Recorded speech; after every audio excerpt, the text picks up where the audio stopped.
Olá pessoal, mais uma aula de língua portuguesa. Hoje estaremos falando sobre a crônica, né? Este gênero textual tão conhecido, né? E aí hoje nós vamos estudar, é um assunto muito abrangente, porque vocês veem muito esse gênero por aí, e é importante que nós aprendamos sobre isso. Então vamos lá. Primeiramente, o que é crônica?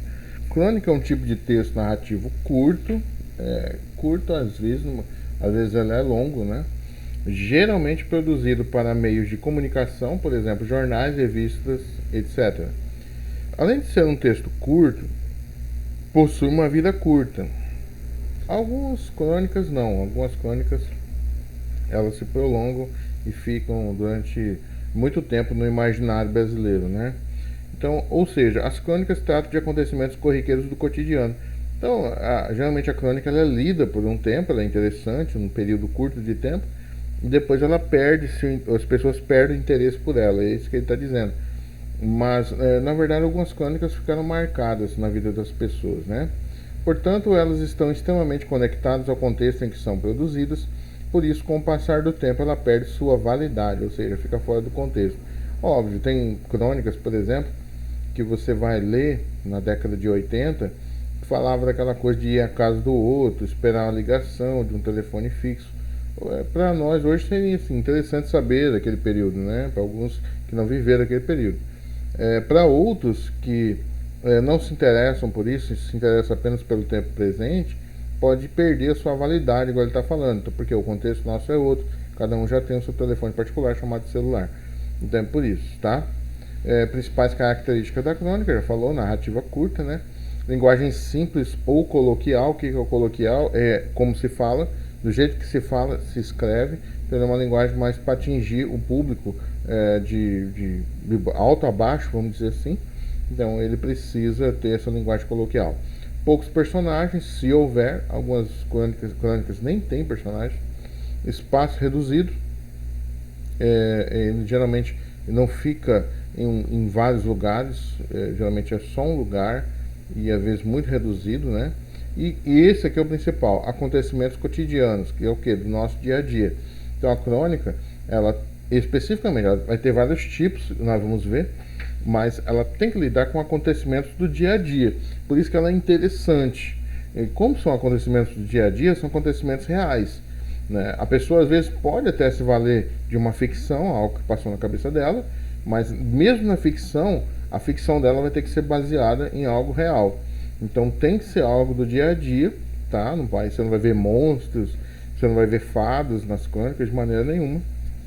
Não faz sentido isso, tá? Ele vai se valer sempre de acontecimentos do dia a dia, costumeiros, né? Tipos de crônica, não vamos ver aqui algumas, tá? Embora seja um texto que faz parte do gênero narrativo, porque tem a sua narração, né? E por isso ele possui enredo, o foco narrativo, que são tipos de narradores, vocês viram em outra aula talvez, personagens, né? Nós vimos que às vezes nem tem, mas na grande maioria das vezes tem. Tem um tempo e tem um espaço reduzido, mas tem, né? Há diversos tipos de crônicas que exploram outros gêneros textuais. Podemos destacar a crônica descritiva e a crônica dissertativa. Descritiva porque ela vai descrever, tá? Uma situação, lugar, pessoas ou a situação em si, né? E a crônica dissertativa, que às vezes ele vai defender alguma opinião se valendo de fatos do cotidiano, tá? Além delas temos, além da descritiva e da dissertativa, a crônica jornalística, que às vezes você pega uma revista e você vai ler um jornal e tem ali uma crônica, tem alguns cronistas muito bons nisso. Mais comum das crônicas da atualidade são as crônicas chamadas de crônicas jornalísticas, produzidas para os meios de comunicação, onde utilizam temas da atualidade para fazerem reflexões. Aproxima-se da crônica dissertativa. Claro, a crônica jornalística, geralmente a pessoa pega fatos do cotidiano e dentro desses fatos do cotidiano ele vai estabelecer ali o seu ponto de vista e, claro, ele vai ter o seu cunho de uma certa forma interessante para o público que está lendo, porque ao mesmo tempo ele fica inteirado de algumas coisas. Então é por isso que ele é interessante. Então ele veicula, ele traz a observação de determinado cronista, e isso é interessante, essa observação. Geralmente são coisas bem bacanas de se ler. Tá? Tem a crônica histórica, marcada por relatar fatos ou acontecimentos históricos com personagens, tempo e espaço definidos. Aproxima-se da crônica narrativa. Então, a crônica histórica, ele vai percorrer fatos da nossa história. E nesses fatos da história, ele vai começar a relatar esses fatos, e dentro daqueles fatos ele vai conseguir explanar algo maior dentro da história. Então, por exemplo, ele pode pegar um fato dentro da Segunda Guerra Mundial, que aconteceu ali no cotidiano, e ali naquele fato ele ser emblemático para poder explicar a guerra toda ou uma parte da guerra. Então ele passa a ser histórico dentro desse sentido, né? Ou pegar um espaço de tempo se valendo por fatos do cotidiano, tá certo? Crônica humorística, tá? Essa jornalística e histórica, elas às vezes não tem muita questão do humor. Agora tem a chamada crônica humorística, que aí eu, por exemplo, aqui vai entrar o Luiz Fernando Veríssimo, que hoje é o maior cronista do Brasil. Então ela vai se valer do humor, desses fatos cotidianos, mas vai se valer do humor. Esse tipo de crônica apela para o humor como forma de entreter o público, ao mesmo tempo que utiliza da ironia e do humor como ferramenta essencial para criticar alguns aspectos, seja da sociedade, política, cultura, economia, etc. Então, todos os cronistas que usam da crônica humorística, eles tiram aquele tom pesado, porque alguns gostam de usar aquele tom pesado na crônica, né?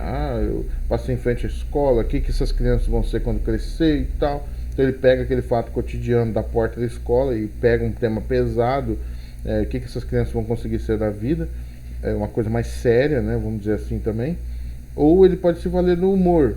Então ele pega aquela questão e vai fazer várias linhas ali de raciocínio, e ele acaba sendo engraçado, porque ele consegue transpor alguns limites e expor a sua ideia.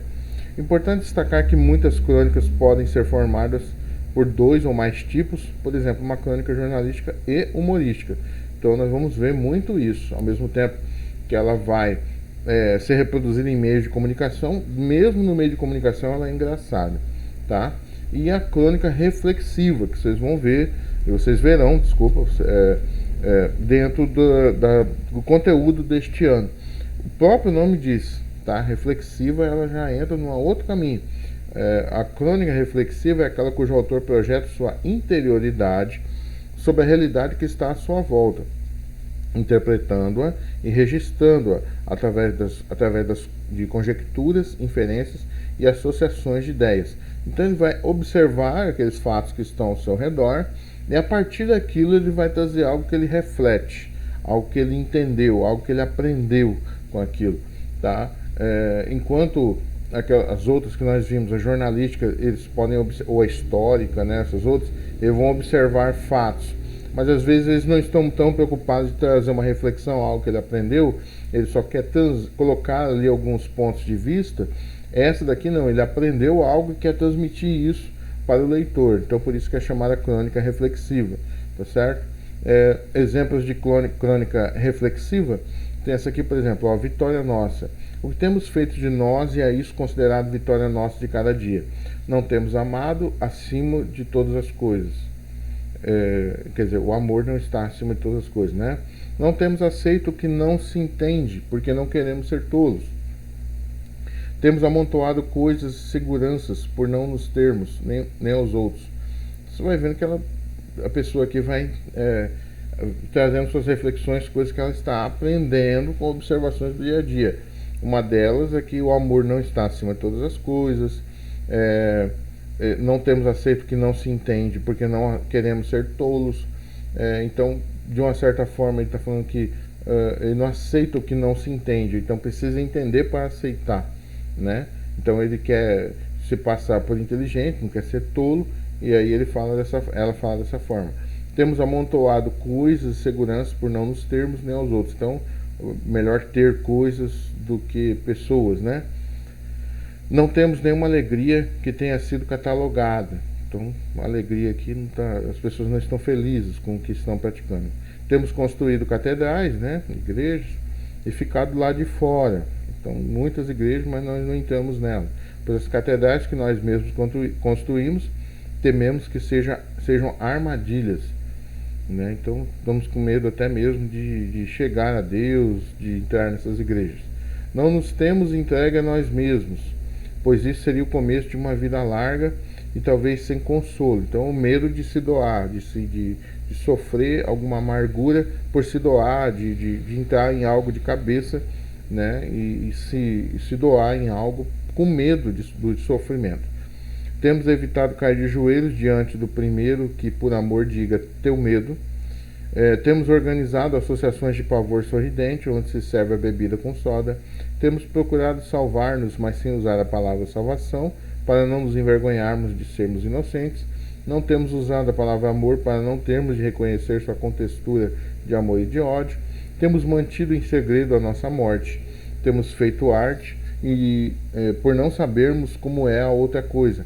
Temos disfarçado com amor a nossa indiferença, disfarçando nossa indiferença com angústia, disfarçando com um pequeno medo o grande medo maior. Não temos adorado por termos a sensata mesquinhez de lembrarmos a tempo dos falsos deuses. Não temos sido ingênuos para não rirmos de nós mesmos. Não temos sido, tá, irmãos? Pessoal, que aqui não tem esse S. Para não rirmos de nós mesmos e para que no fim do dia possamos dizer, pelo menos não fui tolo, assim não chorarmos antes de apagar a luz. Temos tido a certeza de que eu também, e vocês todos também, e por isso todos nem sabem se amam. Temos sorrido, aqui faltou o S, né? Temos sorrido em público do que não sorrimos quando ficamos sozinhos. Temos chamado de franqueza a nossa candura.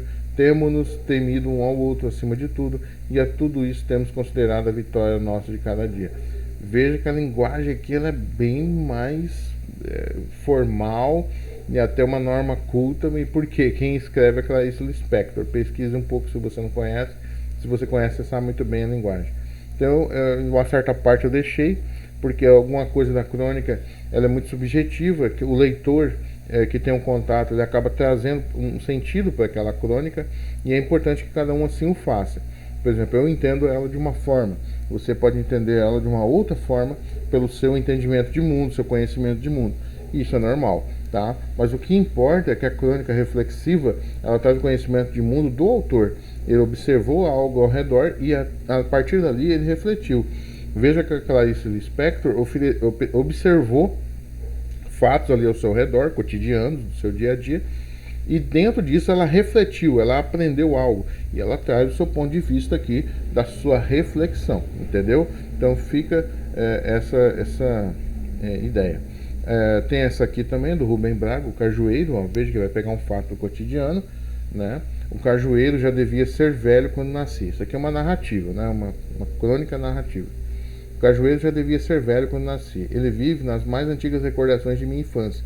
Belo e imenso, no alto do morro atrás da casa. Agora vem uma carta dizendo que ele caiu. Eu me lembro do outro cajueiro que era menor e morreu há muito tempo.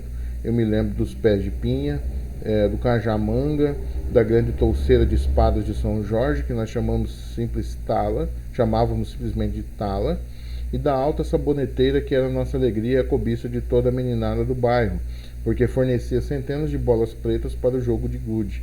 Veja que ele está relatando de lembranças, né? E isso se vale de uma crônica narrativa, que ele narra ali acontecimentos que marcaram a vida dele. Fatos do cotidiano, claro. A bola, eu fiz Luiz Fernando Veríssimo, que eu falei, muito conhecido, né, nessa área da crônica. O pai deu uma bola de presente ao filho, lembrando o prazer que sentira ao ganhar a sua primeira bola do pai. Uma número 5 sem tento oficial de couro. Agora não era mais de couro, era de plástico, mas era uma bola. O garoto agradeceu, desembrulhou a bola e disse, legal. Ou o que os garotos dizem hoje em dia quando gostam do presente ou não querem magoar o velho. Depois começou a girar a bola, à procura de alguma coisa. Então ele não sabia usar a bola, para que servia exatamente. Então, ele dá uma dica ali, então vejo que ela é humorística, né? Dando uma dica de que a criança não sabia lidar com a bola, talvez porque lida com muitas coisas eletrônicas, né? Esse daqui é do Fernando Bonassi, né? O jogo é uma vergonha. Imagine um jogo deste jeito. O campo é de pedra, bem pontudo, e acontece num dia muito frio. Num time, os jogadores têm tênis e camisa de manga comprida, e no outro os caras jogam descalço, só de calção. O time que tem tênis e camisa ganha fácil, dá aquela goleada. O outro fica a maior parte do tempo tomando cuidado para não cortar os pés, ou então esfregando o braço arrepiado de frio. Para mim, a diferença da vida entre nós que temos escola e casa e as crianças que não têm é um jogo assim. Quem não tem, perde sempre. Não acho que todo mundo que tem as coisas é culpado por causa dos outros que não têm. Mas isso não quer dizer que a gente não possa fazer nada, porque pode. Porque se a gente quiser jogar um jogo justo, pode exigir que os dois times sejam iguais para começar, casa e escola. Não acredito que as crianças de rua viveriam na rua se tivessem outro lugar melhor para escolher. Se a gente não exigir que todo mundo tenha casa e escola, vai sempre ficar jogando esse jogo besta, ganhando de 10-0 de um time tão fácil, mas tão fácil, que não vai mais ter o gosto da vitória, vai ser só vergonha. Então é reflexiva para falar sobre casa e escola, coisas importantes para a vida. Pessoal, então a crônica é isso. São questões do cotidiano, fatos do cotidiano, e dali você vai, pode tirar humor, pode tirar reflexões. Espero que vocês tenham entendido. Fico por aqui, até mais.